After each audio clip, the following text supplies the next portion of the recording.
First question में हम लोगों को ग्राफिकली सॉल्यूशन निकालना है। तो सबसे पहले हम लोग कुछ 9th क्लास का रिकॉल कर लेते हैं जो आपने पढ़ा है।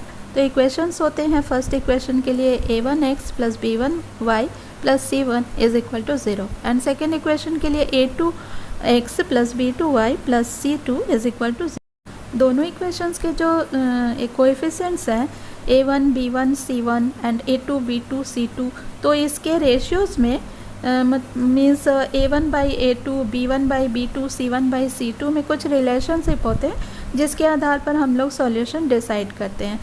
x एंड y के डिफरेंट वैल्यूज़ लेकर के जब इसको एनालाइज किया जाता है तो देखते हैं कि सिर्फ 3 तरह के सॉल्यूशंस मिलते हैं।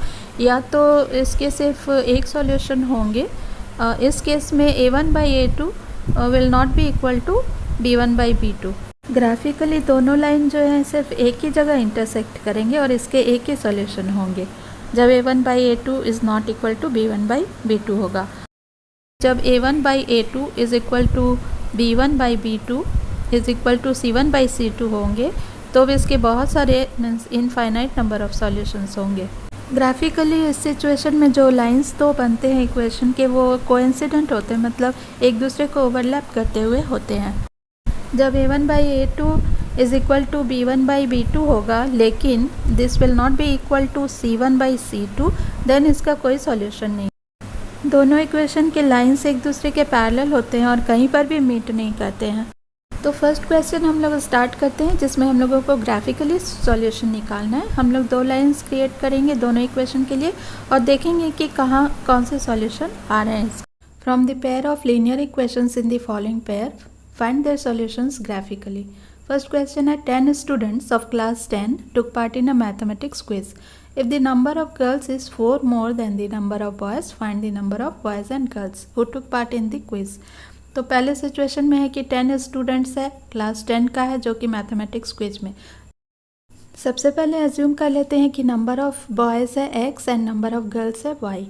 तो बाय क्वेश्चन दिया है कि 10 स्टूडेंट्स है टोटल, तो x प्लस वाई बॉयज़ और गर्ल्स को मिला के टोटल इज इक्वल टू 10 है। तो एक ही इक्वेशन बनता है x plus y is equal to 10। दूसरा है कि बोल रहा है कि number of girls is 4 more than the number of boys. Girls हमने माना था y को, तो y is more than x plus 4। इसको ट्रांसपोज कर देते हैं। ट्रांसपोज करना मतलब लेफ्ट हैंड साइड का वैल्यूज़ को राइट हैंड साइड लाना, राइट हैंड साइड को लेफ्ट हैंड साइड लाना। तो y is equal to x plus 4 हुआ, तो y x को इधर ले आए, y minus x is equal to 4 हुआ। ये 2 इक्वेशन बनता है। तो x का वैल्यू हम लोग एज्यूम करेंगे और y का निकालेंगे वैल्यूज़। तो y को कैसे निकालेंगे, तो इक्वेशन को x को राइट हैंड साइड ले गए तो y is equal to 10 minus x होता है फर्स्ट इक्वेशन के लिए, एंड दूसरे इक्वेशन के लिए y होता है x प्लस 4। तो अब x का वैल्यूज़ लेते हैं हम लोग। सपोज़ कि x इज इक्वल टू 2 लेते हैं, तो 2 बैठाएंगे तो 10 में से माइनस एक्स करेंगे 2 तो हो गया 8। वैसे ही 3 लेंगे तो माइनस 3 करेंगे तो हुआ 7, देन हुआ 5। और दूसरे इक्वेशन के लिए वैल्यूज़ होता है, जब 1 लेते हैं तो होता है 5, 2 लेते हैं तो होता है 6 एंड 4 लेते हैं तो होता है 8। तो दोनों इक्वेशंस के वैल्यू को प्लॉट करते हैं। तो फर्स्ट पॉइंट है 2 8, सेकेंड है 3 7 एंड 5 5 पहला इक्वेशन के लिए। दूसरे इक्वेशन के लिए प्लॉट करते हैं 1 5 2 6 एंड 4 8। तो ये दोनों लाइन खींचने पर देखिए कि एक जगह कट कर रहा है, इंटरसेक्ट कर रहा है, और वहाँ का जो वैल्यू है जहाँ पे इंटरसेक्ट करा वहाँ का वैल्यू है 3 7। तो ये इंटरसेक्टिंग पॉइंट जो है इसका सॉल्यूशन है, which is number of boys जो है x है that is 3 and number of girls हो जाता है 7।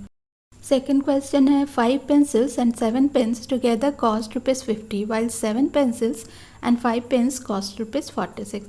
Find the cost of 1 pencil and that of 1 pen. तो सबसे पहले तो एज्यूम करते हैं कि कॉस्ट ऑफ 1 पेंसिल भी x and cost of 1 pen भी y। x को लिए हैं पेंसिल, तो 5 पेंसिल से means 5x 5 times x plus 7y and it is given ₹50। तो 5x plus 7y is equal to ₹50। And इसी तरह से दूसरा इक्वेशन बनता है 7x plus 5y is equal to 46।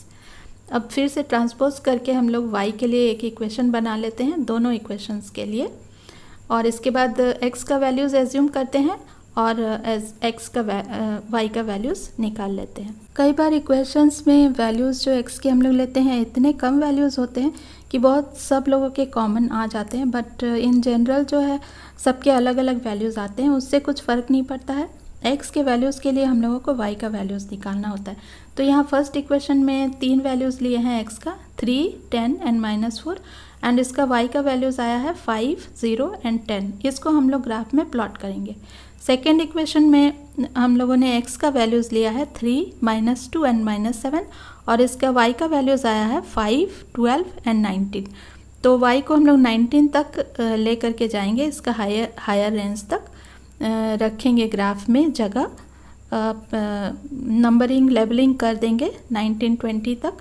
And इसका x का भी वैल्यूज़ करीब 10 से 12 तक है, 10 तक है तो 10 तक लेबलिंग कर देंगे, और इसके बाद इसका वैल्यूज़ सबको प्लॉट कर देते हैं। तो देखिए एक ये साथ दोनों इक्वेशन एक जगह पे जाके इंटरसेक्ट कर रहा है, तो वो पॉइंट जो है हमारा सॉल्यूशन है। And this is 3 and 5। X को हम लोगों ने 1 पेंसिल का कॉस्ट माना था। कॉस्ट ऑफ 1 पेंसिल होता है ₹3 एंड कॉस्ट ऑफ 1 पेन होता है ₹5।